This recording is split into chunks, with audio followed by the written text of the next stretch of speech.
और जटायु जी महाराज धरती पर गिरे तो धरती माता से कहते, माँ मैंने अपनी क्षमता से अधिक प्रयत्न किया, पर क्षमा करना माँ, मैं तुम्हारी पुत्री को पापी रावण से न बचा पाया।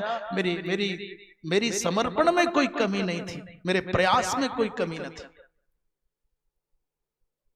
मानो जटायु जी महाराज धरती से क्षमा मांग रहे हैं। धरात्मजा सीता की रक्षा करने के उद्यम में कोई कमी न रही, पर एक गौरव है कि जब तक शरीर में सामर्थ्य थी मैंने सहन नहीं किया अन्याय को, मैंने सहन नहीं किया अत्याचार को। देखो जटायु चाहते तो बूढ़ा होने का बहाना बना सकते थे, वो ये भी कह सकते थे कि मेरा चश्मा का डंडी टूट गया था, शीशा निकल गया था, देख नहीं पाया। बहाना बनाना चाहते तो बना सकते थे कि उड़ना संभव नहीं था, मुझे नींद आ गई, आंख ना खुली, आवाज मेरे कानों तक नहीं आई, मैं बहरा हो गया था। पर विपत्तियों को देख करके पलायन करने वाले लोग और होते हैं, जटायु उनमें नहीं है। जटायु जी महाराज ने जब सीता जी का क्रंदन सुना तो सारी की सारी विपत्तियों को, प्रतिकूलताओं को, अपनी अक्षमताओं को एक तरफ रखा, परिणाम की परवाह नहीं की, अपने जान जोखिम में डाल करके अत्याचार का विरोध करने के लिए खड़े हो गए। जटायु है। एक बात बीच में कह दूं, संसार बुद्धिजीवियों का अखाड़ा है। ये बुद्धिजीवी इसमें बड़ा आनंद लेते हैं, बड़ा सम्मान होता है बुद्धिजीवियों का, ये बुद्धिजीवी, ये बुद्धिजीवी। एक बार को धरती से सारे बुद्धिजीवियों को परलोक भेज दिया जाए तो संसार बहुत सुंदर हो जाए। जितने संघर्षों के कारण हैं मूल, वो सब बुद्धिजीवी हैं। आग जितनी दुनिया में लगती है उसके मूल में कोई ना कोई बुद्धिजीवी है। और इस संसार का अलंकार, संसार में जो सौंदर्य है, जो संसार में कुछ खूबसूरती दिखती है, उसके मूल में हृदय जीवी हैं, जो हृदय से जीते हैं, जो लाभ हानि की परवाह नहीं करते, जो दिल से जीने वाले लोग हैं। ये बुद्धिजीवी तो तुरंत परिणाम देखता है, ये बयान दूंगा तो ये फायदा होगा, मैं ऐसा कर दिया तो वो रूठ जाएंगे, वो किया तो ये छूट जाएगा। ये रूठने और छूटने के चक्कर में गणित के साथ जीने वाले बुद्धिजीवी धरती पर कभी उत्सव नहीं मना सकते। वो उत्सव में भी आशंकाएं खोजें, क्यों जला रहा है दीपक, ये क्यों कर रहा है परिक्रमा, क्यों कर रहा है संत सम्मेलन, कथा करा रहा है कोई ना कोई।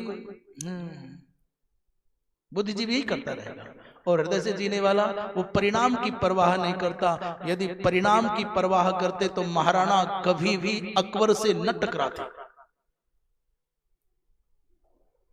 परिणाम की परवाह करती तो महारानी लक्ष्मीबाई कभी अंग्रेजों से न टकराती, पेंशन लेती, सुख से अपना जीवन यापन कर लेती। महाराणा अकबर से मित्रता करके किसी राज्य के राजा बने रहते। साल 2 साल में कभी यही तो करना होता, सजदा करना होता। पर ये हृदयजीवी थे, इन्होंने परिणाम की परवाह नहीं की, इन्होंने सिद्धांत की रक्षा के लिए अपने जीवन को दांव पर लगाया।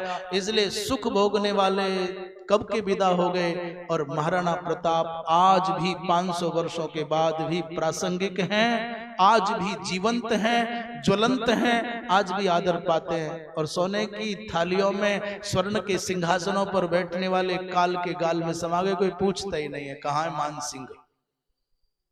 महाराणा आज भी याद है, महारानी लक्ष्मीबाई आज भी आदरणीय है। जटायु एक सामान्य सी ऐसी जाति में जो मांस का भोगता है, और मांस भी वो खाता है जिसको दुनिया में कोई नहीं खा सकता।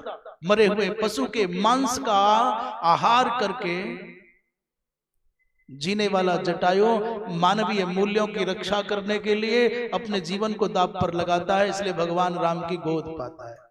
जो मानवीय मूल्यों की रक्षा करेगा उसको भगवान का अंक मिलेगा, और जो चूक जाएगा वो सरसैयाओं पर ही पड़ा पाया जाएगा।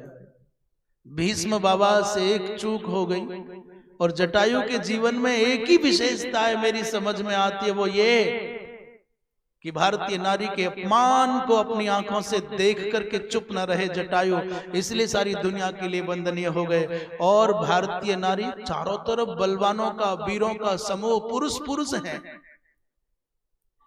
कभी कभी सोचते हैं तो हृदय कांप जाता है। पुरुषों के उस भरे हुए समाज में एक नारी को अपमानित कर रहे हैं और फिर भी आपको सत्य का समझ बोध नहीं आ रहा है। बाबा भीष्म